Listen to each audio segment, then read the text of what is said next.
Should you work with a realtor when you're planning to buy a new home or build a new home with a builder? That's a question that I get a lot, and it actually just came up in conversation with some clients of mine who I met with recently. And I want to go through and talk about the reasons that you should work with a realtor and what a realtor should do for you when you are buying a new home or building a new home with a builder. And contrary to popular belief, there are so many reasons that I actually had to make a list of them so that I don't get off topic and can cover all of them. Make sure you have all this information. So I'm gonna go ahead and get started. There's 8 reasons, and I'm gonna go over all of them. The first is that when you go to tour new homes and you're walking through the model home, you probably know that model homes are full of upgrades, and it's not realistic to think that you are going to put every single upgrade that's in the model home into your new home. In very few cases do people actually do that. And so it's really helpful to have somebody who can go with you, who can point out anything from walls of sliding glass doors to can lighting packages.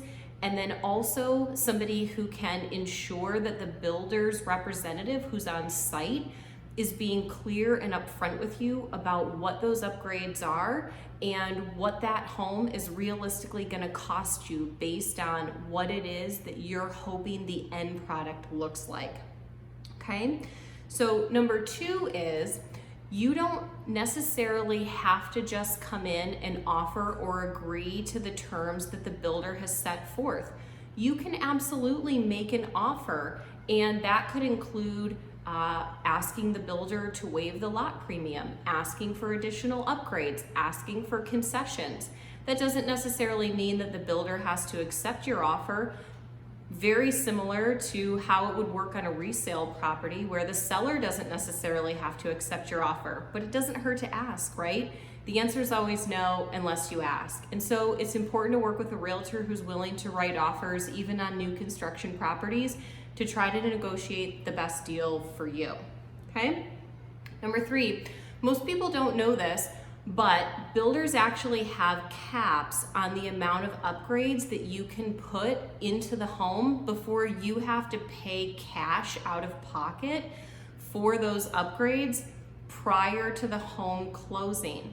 And the reason for that, typically it's between 10 and 20%, and every builder has a different limit. And so that's one of the things that we always ask when we go in and see model homes up front is, what's the cap on the upgrades? And the reason that they do that is because every time you put more and more and more upgrades into a house, the chances are that you're getting closer and closer to that limit where you're potentially over improving a particular property based on the other houses in the area. So you could have an appraisal problem.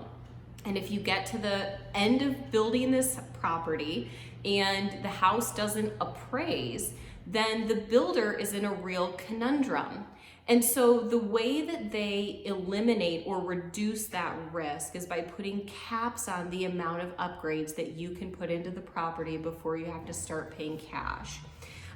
So in addition to that, that is going to factor into your experience at the design center, okay? So when you go to the design center, you're going to have a certain budget, and that's going to be based either on what your lender has told you you can finance, based on your own personal budget, what you want your payment to be, or based on that cap of how much you want to put in of upgrades. And your realtor will go to the design center with you and help you to effectively spend that budget. Because when you go to the design center, not only is it very overwhelming, all of the options that you're going to get to pick from, you're going to have a scheduled appointment typically to go there.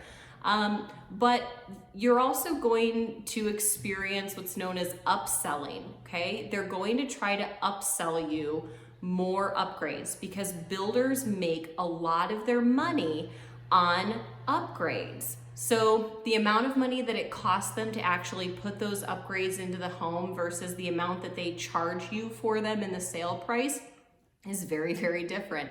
And that's where they're making a lot of money. So it's in their best interest to sell you as many upgrades as possible. And it's really important to have another party there, your realtor, who can help you talk through and think about the long-term plan for this particular home and all of those upgrades. In addition to negotiating the contract with the builder, you want to understand that builders do not use AAR or Arizona Association of Realtors contracts. So it's very important to read every builder contract because none of them are the same and they may have different terms. And so we want to understand key points and terms of every single builder contract. Your realtor should also help you understand all of your financing options. Most builders that you go to have an in-house lender and they make money when you use their in-house lending company.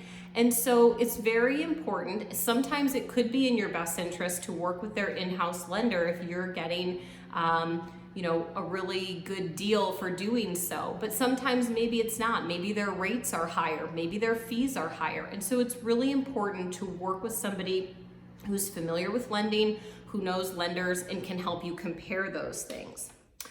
When you go to sign the contract, this is also something a lot of people don't know. You are going to be asked to choose structural upgrades to the property right then and there. So even though you may not go to the design center for a period of time after you go under contract on your new construction property, you're going to have to pick structural upgrades at the point in time at which you go under contract. And many of those upgrades are very expensive. For example, are you going to have an extended covered patio? Are you going to have a regular sliding glass door, or are you going to have a wall of sliding glass doors? And those options can be thousands and thousands of dollars. And so you're making very critical decisions at that point in time when you go under contract. And so it's very helpful to have somebody there who can help you understand that contract and make those decisions. Throughout the process, we work together, and a lot of people do ask me if they should have an inspection on a new construction home, and my answer to that, of course, is ultimately it's up to you. You're the one who's buying it. If it were me, I would say absolutely. It's $450 to have an inspection when you're making an investment that's worth hundreds and hundreds and hundreds of thousands of dollars. So to me, it's worth it. Some people, and many people don't know this, some people actually have multiple inspections done. And they'll have an inspection done after the property is framed, when the inspector can still see plumbing, electrical, and things like that would otherwise be behind the wall. And then they'll have a second inspection when it's more complete. And from that inspection list, I've actually had inspectors come up with pages of things that the superintendent for the builder will need to go through the punch list of that inspection report, and they will need to correct all of those items before we close. So it's very important to work with your realtor on having that inspection, making sure you're there for that inspection, understand what's going on with your new house, and then making sure that the builder corrects all of those items. And then lastly, your realtor should work with you on making sure that everything with your loan, the closing, and the escrow process goes smoothly. So there is a lot that needs to get done when you're buying a new home, and it is very, very important to work with a realtor. I hope that helps.